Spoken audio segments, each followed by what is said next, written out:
بسم اللہ الرحمن الرحیم۔ عزیز طلباء و طالبات، السلام علیکم۔ کیا حال ہے آپ سب کا؟ خیریت سے ہے نا؟ اللہ تعالی ہم سب کو اپنے حفظ و امان میں رکھے، آمین ثم آمین۔ عزیز طلباء و طالبات، میں جماعت پنجم کے 7ویں آن لائن سبق کے ساتھ حاضر ہوں۔ ڈیئر اسٹوڈنٹس، آپ کو معلوم ہے نا کہ آپ کے پاس اردو کی کتاب ہونی چاہیے اور اس کے ساتھ ساتھ پینسل اور نوٹ بک بھی یقیناً آپ کے پاس ہوگی۔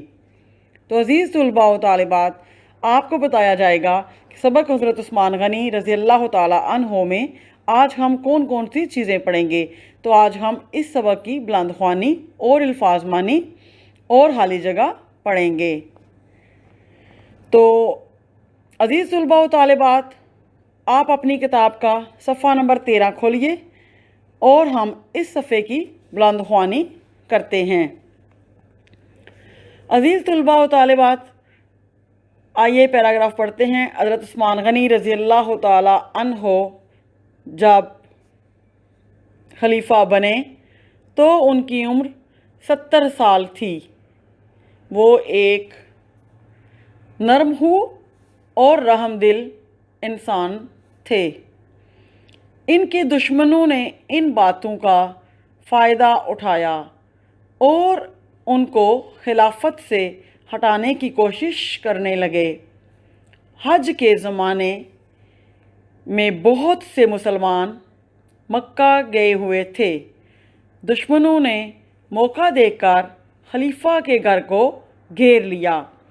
ڈیئر اسٹوڈنٹس، حضرت عثمان رضی اللہ تعالیٰ عنہ 70 سال کی عمر میں خلیفہ بنے۔ آپ رضی اللہ تعالیٰ عنہ بہت نرم دل اور خوش اخلاق انسان تھے، لیکن دشمنوں نے آپ رضی اللہ تعالیٰ عنہ کی خلافت چھیننے کی کوشش شروع کر دی، اور جب مسلمان حج کرنے مکہ گئے ہوئے تھے تو دشمنوں نے سوچا کہ اب مسلمان چونکہ کم تعداد میں ہیں تو انہوں نے آپ رضی اللہ تعالیٰ عنہ کے گھر کو گھیر لیا۔ آئیے اسٹوڈنٹس اگلا پیراگراف پڑھتے ہیں۔ مدینہ میں جو لوگ حضرت عثمان غنی رضی اللہ تعالیٰ عنہ کے طرفدار تھے، انہوں نے دشمنوں سے لڑنے کی اجازت مانگی، مگر حضرت عثمان رضی اللہ تعالیٰ عنہ نے یہ کہہ کر انہیں روک دیا کہ میں اپنے لیے ایک بھی مسلمان کا خون نہیں بہانا چاہتا۔ عزیز طلباء و طالبات، اس پیراگراف میں بتایا گیا ہے کہ مدینہ میں رہنے والے مسلمان اگرچہ تھوڑی تعداد میں تھے، کیونکہ کافی مسلمان حج کے لیے مکہ گئے ہوئے تھے، پھر بھی مسلمانوں نے دشمنوں سے لڑنے کی اجازت مانگی، لیکن حضرت عثمان نے اجازت نہ دی اور کہا کہ میں نہیں چاہتا کہ میری وجہ سے کوئی ایک مسلمان بھی شہید ہو۔ عزیز طلباء و طالبات، اس سبق کا آخری پیراگراف پڑھتے ہیں۔ ایک دن جب حضرت عثمان غنی رضی اللہ تعالیٰ عنہ قرآن پڑھ رہے تھے، 5 آدمی مکان کے اندر گھس آئے۔ ان میں سے 4 نے خلیفہ پر حملہ کیا۔ حضرت عثمان غنی رضی اللہ تعالیٰ عنہ کی بہادر بیوی حضرت نائلہ رضی اللہ تعالیٰ عنہا نے ہاتھ بڑھا کر دشمن کا وار روکنے کی کوشش کی تو ان کی 3 انگلیاں کٹ کر گر گئیں۔ وار نے حضرت عثمان غنی رضی اللہ تعالیٰ عنہ کی جان لے لی۔ اس طرح مسلمانوں کے تیسرے خلیفہ، جو اس زمانے میں دنیا کی سب سے بڑی مملکت کے حکمران تھے، شہید کر دیے گئے۔ ڈیئر اسٹوڈنٹس، ایک دن حضرت عثمان غنی رضی اللہ تعالیٰ عنہ قرآن کی تلاوت کر رہے تھے تو 4 آدمیوں نے آپ رضی اللہ تعالیٰ عنہ پر حملہ کر دیا۔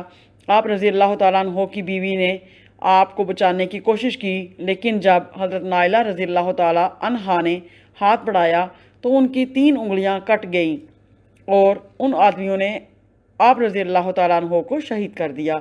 جب آپ شہید ہوئے، آپ اس وقت پوری دنیا میں سب سے بڑے ملک کے حکمران تھے، یعنی آپ کا ملک، آپ کی ریاست سب سے بڑی تھی۔ عزیز طلباء و طالبات، آج ہم اس سبق کے کچھ الفاظ معنی بھی پڑھیں گے اور آپ ان الفاظ کے معنی غور سے سنیں گے اور اس کے بعد انہیں اپنی کاپیوں پر لکھیں گے۔ تو پہلا لفظ ہے کاتب۔ کاتب کا مطلب ہوتا ہے لکھنے والا۔ چونکہ حضرت عثمان قرآن کے لکھنے والے تھے اس لیے انہیں کاتب قرآن کہا گیا۔ دوسرا لفظ ہے فیاض۔ فیاض کا مطلب ہوتا ہے صحیح، دریا دل۔ تیسرا لفظ ہے عقد، یعنی نکاح یا کول و قرار۔ آپ عقد کے معنی لکھ سکتے ہیں۔ اگلا لفظ ہے سختیاں۔ سختیاں یعنی تکلیفیں، مصیبتیں، دکھ۔ پانچواں لفظ ہے ذو النورین۔ ذو النورین کا مطلب ہوتا ہے دو نور والا۔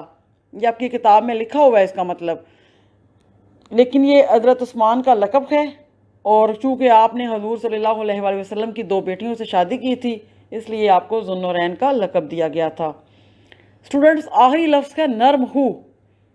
نرم ہو کا مطلب سوچئے، غور کیجئے، آپ پہلے بھی پڑھ چکے ہیں، آپ کو یہ لفظ یاد ہونا چاہیے اور اس کا میننگ بھی۔ سوچئے، شاباش۔ چلے میں بتا دیتی ہوں، اس کا مطلب ہوتا ہے خوش اخلاق، نرم مزاج۔ تو ڈیئر اسٹوڈنٹس، آئیے دیکھتے ہیں کہ آج آپ نے اپنی نوٹ بک پر کیا کیا کام کرنا ہے۔